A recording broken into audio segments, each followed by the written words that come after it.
He didn't raise his voice. He didn't stand up. He just sat there, calm, quiet, with a valid first-class ticket in his hand.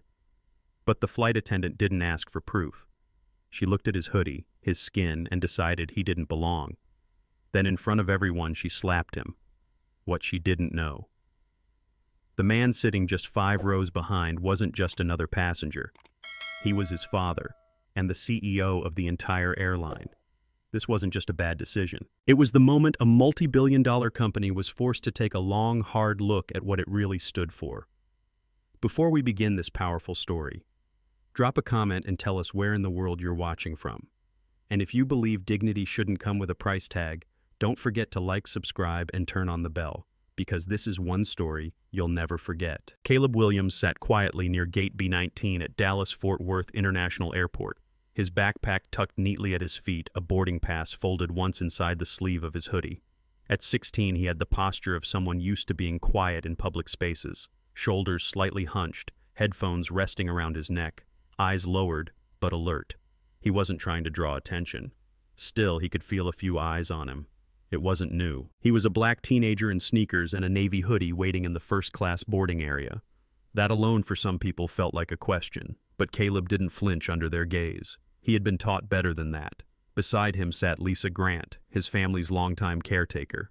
She'd known Caleb since he was in diapers and had accompanied him on more school trips and doctor visits than either of them could count. This time she was here because his father insisted. Not because Caleb wasn't capable of traveling alone, but because Malcolm Williams didn't trust the world to treat his son the way he deserved. "You're quiet," Lisa said, gently adjusting the strap on her purse. Her tone was warm, familiar. "You good?" Caleb nodded. "Yeah, just thinking." She smiled at him. "That's allowed. First solo flight. Big deal." He smirked faintly, then looked back toward the jet bridge. He had always flown with his father. Private jets, black cars, a quiet assistant handling every detail. But this time his father had insisted he go ahead on his own. Well, mostly. "You need to feel the rhythm of a place before you walk through it like you own it," he had said. "And you do own it. Just don't rush it." Caleb glanced at the digital board overhead. Liberty Skies Flight 217 to Denver. On time. He pulled out the boarding pass, looked at it again. Seat 1A, first class. His name printed clearly across the top. Lisa reached into her purse and handed him a small folded piece of paper. "He told me to give you this after security," she said. Caleb unfolded it. His father's handwriting was firm, slanted, unmistakable. "Stay calm, stay proud. You earned this. Love you, Dad." He folded it slowly and tucked it into the pocket of his jeans. At security earlier, the TSA agent had looked at his ID for a beat too long, not because something was wrong, everything matched. But there had been a hesitation, that fraction of a second where the eyes flicker with suspicion. Even if the voice stays polite, Caleb had felt it. Lisa had seen it. Neither said a word. Now seated in the waiting area, Caleb leaned back and tried to ignore the low buzz of conversations and the occasional glance in his direction. He looked ordinary, but he also knew that for some people, a black boy sitting in the wrong section of an airport didn't feel ordinary at all. Boarding was called early for first class. Lisa stood, gathered their bags. "Let's go, Mr. Big Time," she teased lightly. Caleb smiled and rose, slinging his backpack over one shoulder. They moved through the priority line, past the gate agent who scanned their tickets with a bright smile and stepped onto the jet bridge. Neither of them noticed the man seated in 5D already aboard, wearing a tailored gray suit and reading a folded newspaper. He didn't look up when they passed, but his eyes followed them subtly over the rim of his glasses.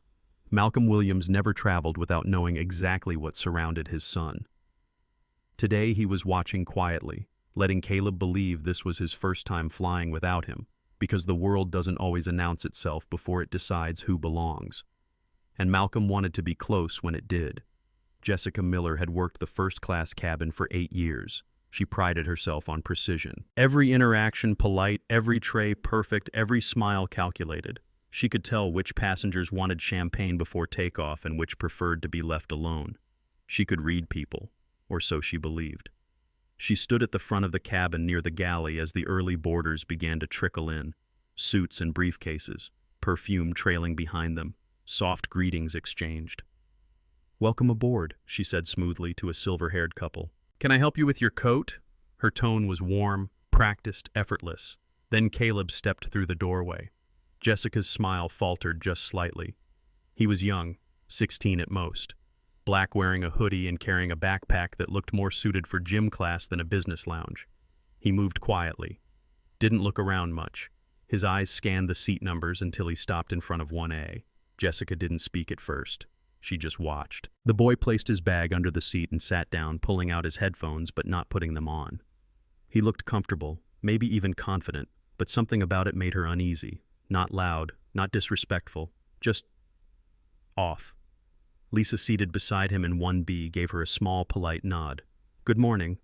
Jessica returned the nod, but her smile didn't come back. She had seen things before. Teenagers trying to sneak into premium cabins, fake upgrades, people bluffing their way forward with confidence.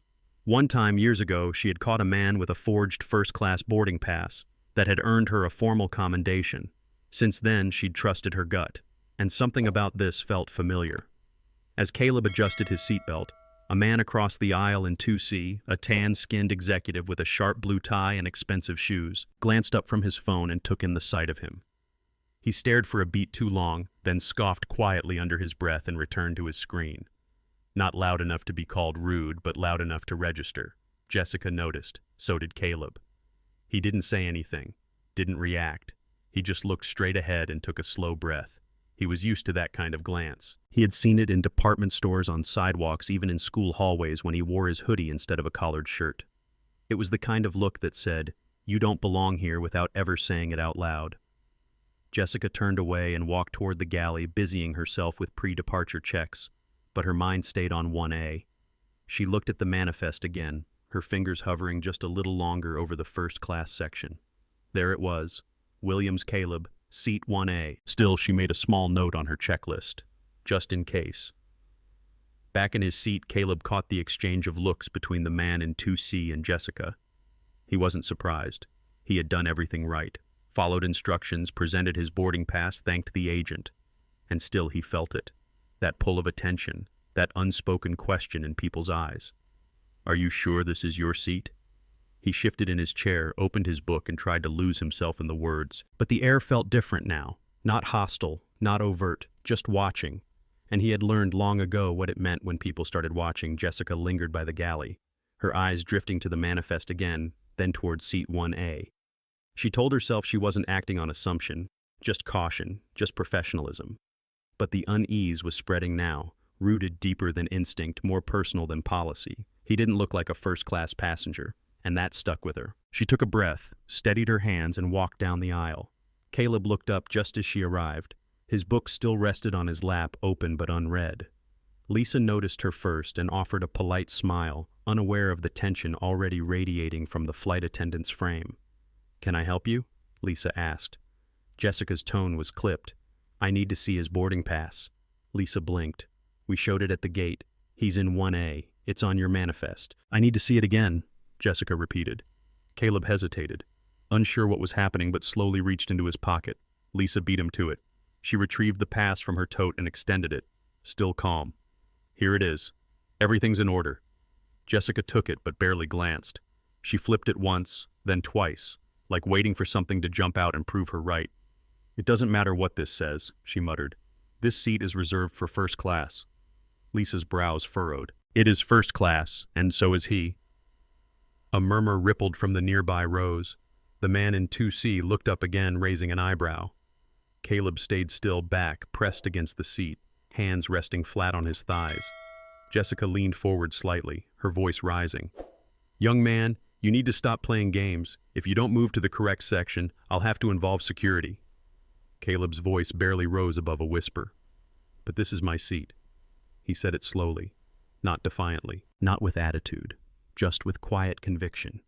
Jessica's eyes sharpened, and then without warning her hand moved. A sharp crack echoed through the cabin as her palm struck the side of Caleb's face. The sound snapped through the quiet like a bone breaking. For a second everything froze. A little girl 2 rows behind gasped. "Mommy, why did she hit him?" "Shh," her mother whispered, pulling her close and glancing nervously toward the front. Lisa shot up out of her seat. "You did not just—" Jessica backed a step, her face flushed but said nothing. Caleb didn't move, His cheek was turning a deep, angry red. His jaw stayed clenched, his fingers gripping the edge of the seat, but he didn't flinch, didn't cry, didn't even raise his eyes to meet hers. Around them, silence pressed in. Some passengers stared openly, others quickly looked down or away. A few pulled out phones, screens glowing faintly under their tray tables. The businessman in 2C was now fully turned in his seat, watching with a frown but saying nothing. Lisa's voice trembled with restrained fury. "You just assaulted him." Jessica's breath was shallow. He was being combative. He spoke one sentence.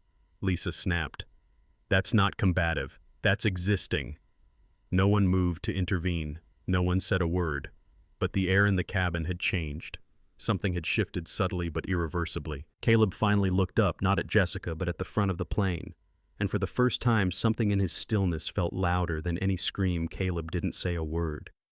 His cheek still stung, the heat radiating through the side of his face, but he stayed still, his expression unreadable. All the noise in his mind, the confusion, the anger, the disbelief funneled into a single quiet motion.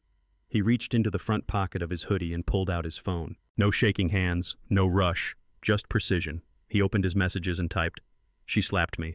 First class Liberty Skies." Then he hit send. Lisa's hands trembled as she sat beside him, her breathing uneven. She kept one hand on his shoulder, the other clenching the boarding pass she had tried to show just minutes earlier. "You okay, baby?" she whispered, barely holding back the emotion in her throat. Caleb nodded once, but his eyes stayed forward, focused sharp. 3 rows back in seat 5D. Malcolm Williams looked down at his phone as it buzzed softly on the tray table beside him. He was reviewing notes for a board meeting scheduled the next day. Until that moment, he picked it up, read the message once, then again. His jaw tensed. He slowly folded the tablet in front of him, placed it into his leather bag, and stood. Not a word passed from his lips. He smoothed the cuff of his blazer with practiced calm and stepped into the aisle. Heads turned. The businessman in 2C glanced up again, startled to see someone moving forward with such quiet intensity. A woman on the opposite side of the aisle lowered her magazine without realizing it. Even a flight attendant near the front of the galley took an unconscious step backward. Caleb didn't look back. He didn't need to. He could feel the change in the air, like pressure dropping before a storm. Malcolm approached the front of the cabin with deliberate steps, not hurried but not slow, the kind of movement that drew attention without asking for it. Each footfall was soft but final, like punctuation. Jessica Miller had just turned from the galley when she saw him coming. Her posture stiffened instantly. She recognized him not as Caleb's father, not yet, but as someone important, someone she should have known was watching. Malcolm stopped directly beside his son's row, resting one hand on the seat back. Caleb looked up. Their eyes met for only a moment. That was enough. Malcolm didn't need to ask what happened. The red mark on his son's cheek told the story. So did the silence stretching across the cabin. Passengers were whispering now, trying to figure out what was unfolding. Phones gripped tighter, ears straining. Tension hummed beneath every breath. Malcolm looked at Jessica. He hadn't spoken yet, but his presence alone was already speaking louder than anything she had said all morning. And whatever came next, it would be her turn to sit still and listen. Jessica stood frozen, her hands loosely clasped in front of her, but her fingers twitched. Malcolm Williams met her eyes with steady, unwavering calm. No anger in his face, no shouting, just a stillness that carried weight. "I need you to understand something," he said, voice low, firm. "You just struck the son of the man who owns this airline." The words didn't echo, they landed heavy, sharp, final. Jessica's mouth opened slightly, but no sound came out. Her mind scrambled for context, for a way to process what she had just heard. Her breath caught. Her throat tightened. I didn't know," she began. Malcolm held up one finger, stopping her mid-sentence. Not a gesture of aggression, just a boundary she wasn't permitted to cross. "No, you didn't," he said. "You didn't ask. You didn't check. You didn't confirm. You saw a young black boy in seat 1A and you decided he didn't belong." Jessica's face flushed, her posture shrinking by the second. She glanced around the cabin, realizing just how many eyes were on her now. The man in 2C who had scoffed earlier shifted uncomfortably in his seat. A teenager across the aisle pulled out her phone slowly and started recording, screen angled downward but lens still aimed ahead. Malcolm turned to the nearest crew member, a junior attendant with a clipboard tucked under her arm. "Bring me the flight phone," he said, calm as ever. The attendant nodded and disappeared into the galley. Jessica cleared her throat, her voice fragile. "Mr. Williams, I didn't mean—" "Stop talking," he said gently, but with such precision it felt like a command. When the flight phone was placed in his hand, Malcolm dialed a number from memory. A beat later, the line connected. "Captain Hill," he said. "This is Malcolm Williams. We're going to need to adjust the crew structure immediately. The flight attendant who just assaulted a passenger. My son will be relieved of all cabin duties for the remainder of the flight. She is to speak to no one and stay in the back jump seat until landing." A pause. Then from the cockpit, "Understood, sir. We'll comply immediately." Malcolm handed the phone back without a glance. He turned to Jessica one last time. "You may go. Now." Her feet didn't move at first. Then slowly she stepped backward past the row where Caleb sat silently, his cheeks still red, his expression still unreadable. She didn't look at him. She couldn't. As she passed through the curtain to the galley, the cabin seemed to exhale. The silence she had carried all morning was gone, replaced by a new stillness, one that didn't belong to her anymore. A man in 4A leaned toward his wife. "She messed with the wrong kid," he whispered. Malcolm didn't react. He returned to his son, knelt beside his seat, and placed a steady hand on Caleb's shoulder. "You okay?" Caleb nodded once. "Yeah." Malcolm looked him in the eyes. "You handled it the way you were raised to, with truth, with patience. Let the right people handle the wrong ones." From behind them, a dozen passengers were still processing what they'd witnessed. Some looked away in guilt. Others leaned forward, watching with new understanding. Jessica was gone from view now, but what she'd done wasn't. And what Malcolm had just done the way he had done it would travel farther than this plane ever would. Jessica didn't resist. She didn't speak. Her footsteps down the aisle were slow and mechanical, heels clicking against the polished floor, a hollow sound echoing between the rows of stunned passengers.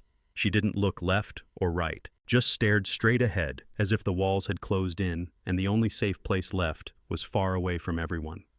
The junior flight attendant followed her silently, walking a step behind like an unspoken escort. When they reached the rear jump seat, Jessica sat down stiffly, hands folded tight in her lap. Her name tag caught the cabin light as she leaned forward, elbows on her knees, breathing shallow. The crisp uniform she'd adjusted so proudly an hour ago now hung heavy on her shoulders. She had been in control until the moment she wasn't. Up front, the cabin remained still, not just quiet, still. Even the air felt different. Passengers exchanged glances but didn't speak. Some looked away, pretending to check their phones, flip magazines, or scroll through playlists. But no one was really listening to music. No one was reading. They were watching, processing in 1A. Caleb sat upright, still silent, his face half turned toward the window. The red mark on his cheek was visible now to everyone around him. It wasn't just the slap that left an impression. It was the way he didn't break, didn't cry, didn't lash out. His stillness had become its own form of power. Lisa leaned toward him gently, her voice quiet. "I have something cool in my bag. Hold on." She pulled out a small travel pouch, unzipped it with shaking fingers, and retrieved a soft ice pack wrapped in a cloth napkin from a lunchbox. She pressed it lightly to Caleb's cheek, her hand trembling just enough to betray the calm she tried to wear. "Just for a few minutes," she whispered. "It'll help." Caleb nodded once. From the cockpit, the intercom crackled to life. "Ladies and gentlemen, this is your captain speaking. We've been advised to remain at the gate a few minutes longer due to an internal operational issue. We appreciate your patience and will provide an update shortly." No one believed it was a mechanical issue. They'd heard what happened, or seen it, or at the very least felt the tension shift when Malcolm Williams stood up. In row 3, a college student discreetly tapped their phone's camera and pointed it down the aisle. The red record light blinked softly as they captured Jessica's retreat and the stillness that followed. Not for likes, not for drama, just for evidence. Because something about this moment didn't feel like it would stay contained. 2 rows behind, an older woman folded her hands tightly in her lap. She had said nothing when the slap happened, nothing when Malcolm spoke, but now she kept glancing toward the front with an expression that seemed equal parts shame and quiet reflection. Lisa whispered again, "You want some water?" Caleb shook his head. He didn't need anything. Everything he needed had already been said without raising his voice, without lifting a hand. The plane hadn't even moved, but everything had changed. Back in the galley, Jessica sat alone, staring blankly ahead. Her hands were cold. Her thoughts were loud. Each second ticked by like a warning she couldn't ignore. And for the first time in her career, The uniform on her shoulders felt heavier than the weight of the entire cabin. The flight descended earlier than expected. From the window of 1A, Caleb watched as the Denver skyline slowly emerged from a layer of haze, the long runways of the international airport stretching like ribbons into the plains.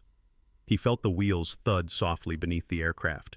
The cabin jolted with a slight bump, and a collective breath seemed to release among the passengers. But no one reached for their overhead bags. No one stood. They were all waiting. The fasten seatbelt sign dinged off, and then silence. Even the usual welcome to your destination announcement never came. Only the rustle of clothing, the occasional cough, and the electric tension humming across the cabin. Then from the front intercom, a voice that didn't belong to the flight crew crackled to life. "Ladies and gentlemen, we ask that all passengers remain seated. Security personnel will be boarding shortly to address an operational matter." Gasps rippled through the first few rows. The businessman in 2C glanced up sharply. The teenage girl who'd recorded earlier now had her phone poised again, thumb hovering over the record button. Through the window beside seat 1A, Caleb could see the ground crew aligning the bridge and a black vehicle pulling up just outside the terminal gate. 2 uniformed officers stepped out, badges visible, postures stiff. Another figure emerged behind them wearing a blazer with the Liberty Skies logo.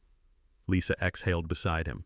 They're here for her. A minute later, the cabin door opened, and the silence grew louder. Footsteps entered the plane, slow, deliberate, echoing faintly against the jet bridge floor. A security officer stepped forward into the first-class aisle, radio clipped to his shoulder. He stopped near the front galley, turned to face the passengers, and spoke into a small handheld mic. "Jessica Miller," he said clearly. "You are to disembark the aircraft immediately and accompany us for questioning under FAA directive." No response came from the rear.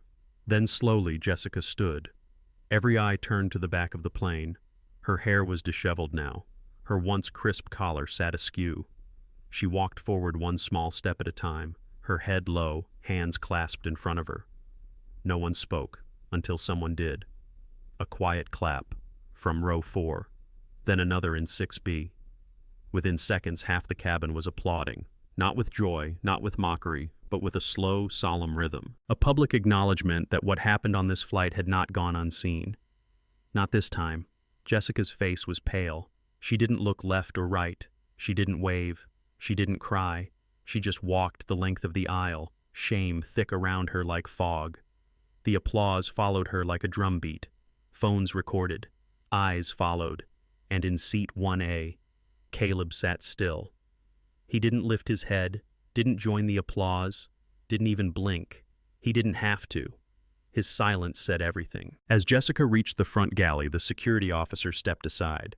She exited the plane without a word, her final step crossing the threshold into a storm she couldn't outrun. The applause faded into stillness once again, and in its place sat something heavier. Truth. Not the kind written in reports, but the kind witnessed by everyone on board. That evening, the sun dipped behind the Denver skyline, casting long orange streaks across the windows of the hotel suite where Caleb and Lisa waited. The flight had ended hours ago, but the story hadn't. Across news sites, headlines were already appearing. Liberty Skies, flight attendant removed after striking passenger. A few articles didn't name Caleb, but others did. The words minor, black teenager CEO's son appeared again and again. Some people were outraged. Some applauded the accountability. Some just watched. Caleb sat at a small desk by the window, his cheeks still faintly pink from the slap. His phone buzzed once, an email. He opened it slowly. Subject from Jessica Miller. Body. Caleb, you don't know me, not really. But I made a decision about who you were without asking a single question. I didn't ask your name. I didn't ask for your ticket, I just assumed. And because of that, I hurt you. Not just with my hand, but with my judgment. I'm not writing this because I was told to. I'm writing this because I saw myself on the news today and I didn't like who I saw. I'm sorry, Jessica Miller. Caleb read it once. Then again. He didn't move, didn't type. Lisa walked over and set a cup of tea beside him. Everything okay? He handed her the phone. She read silently, then looked up. She didn't ask my name, Caleb said softly. She just saw my face and decided I wasn't supposed to be in that seat. Lisa nodded. I know, baby. He looked back out the window. People think forgiveness is just saying, I'm sorry, but it's not. It's what you do after the words. It's action. It's change. Lisa placed a gentle hand on his back. That's true. Growth doesn't erase what happened, but it shows who's trying to rise from it. Caleb was quiet for a long time. Then he reached for his phone and moved the email to a folder titled Documentation. He didn't delete it. He didn't reply. Some things weren't owed a response, because some wounds didn't disappear, just because someone finally admitted they caused them. He stared at the blank screen, his reflection caught faintly in the glass, and for the first time he realized it wasn't the slap that had stayed with him most. It was that moment before any of it happened, when a woman in uniform looked at him and saw someone who didn't belong.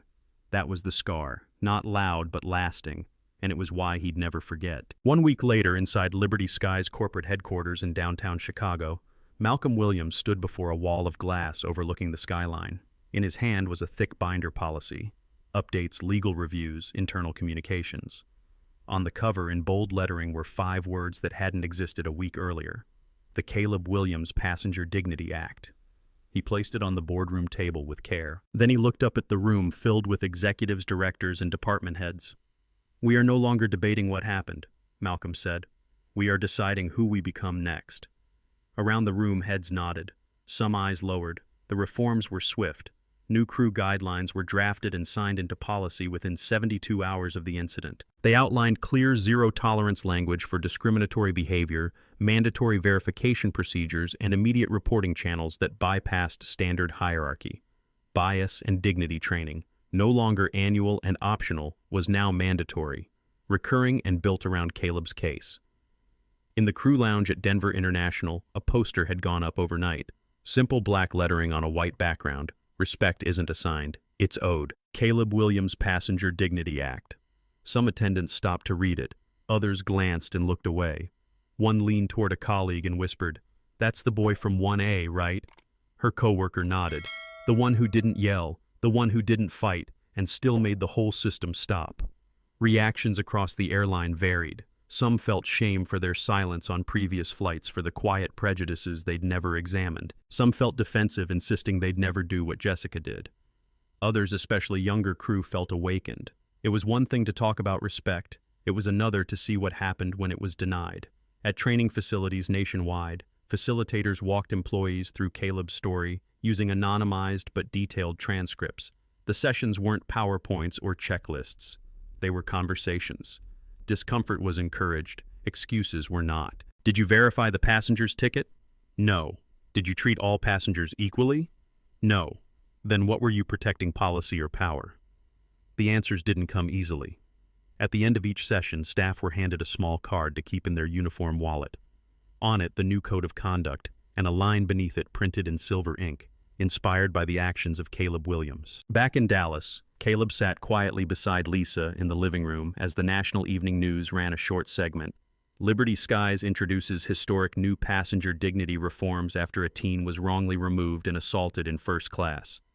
The screen showed B-roll of the airline's headquarters clips from a press conference and a brief statement from Malcolm: "Dignity isn't a seat upgrade. It's a human right, and no one on our aircraft will ever be denied that again." Caleb watched without speaking.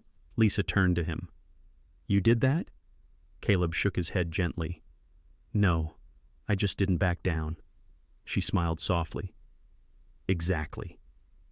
Across the country, thousands of crew members now knew his name, not because he shouted, but because he didn't have to. The skies above Dallas were clear again. It had been 3 weeks since the flight, 3 weeks since the silence in seat 1A was mistaken for weakness, and 3 weeks since that silence changed everything. In a quiet home office lined with family photos and a bookshelf filled with aviation memorabilia, Caleb sat across from his father. Malcolm had just returned from Liberty Sky's National Leadership Summit in D.C., where he delivered the keynote address to hundreds of airline executives and regulators. He didn't bring home a plaque, no trophy, just a small laminated card he slid across the desk. Caleb picked it up. The Caleb Williams Passenger Dignity Act. No passenger will be judged by appearance. No crew member will assume without verification. Respect is not a reward. It is required. Caleb looked at it for a long time. He didn't smile, but he didn't flinch either. "It's not what I wanted," he said softly. "But I'm glad it's real." Malcolm nodded. "You didn't ask for it, but you made it happen." He reached for the remote and turned on the television. Another airline had just announced they were adopting Liberty Sky's new policy framework. The anchor's voice was matter-of-fact. Industry leaders say the Caleb Williams reforms are the beginning of a new national standard. Caleb leaned back in the chair.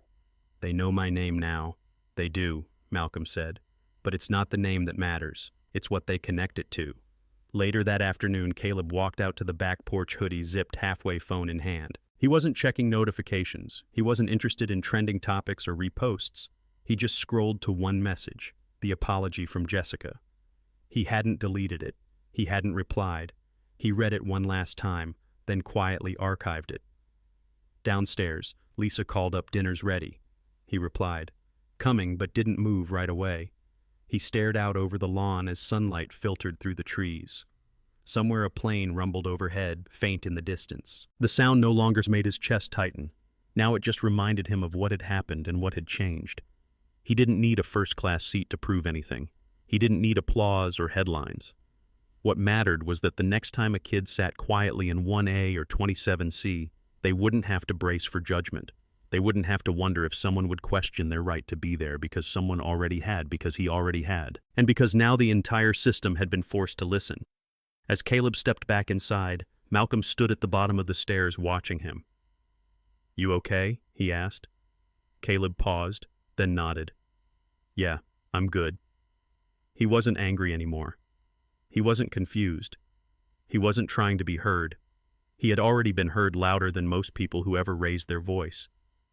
He turned, took one last glance toward the sky, and whispered to himself, "True power doesn't scream. It simply moves and everyone else follows." If this story moved you, please like, comment, and subscribe for more powerful stories of quiet strength and real justice. This story shows that bias left unchecked leads to harm, while calm, truth, and quiet dignity bring about real, lasting change. It reminds us that discrimination doesn't always shout. Sometimes it whispers through assumptions, through silence, through the way someone is looked at when they board a plane, apply for a job, or simply take a seat they've earned.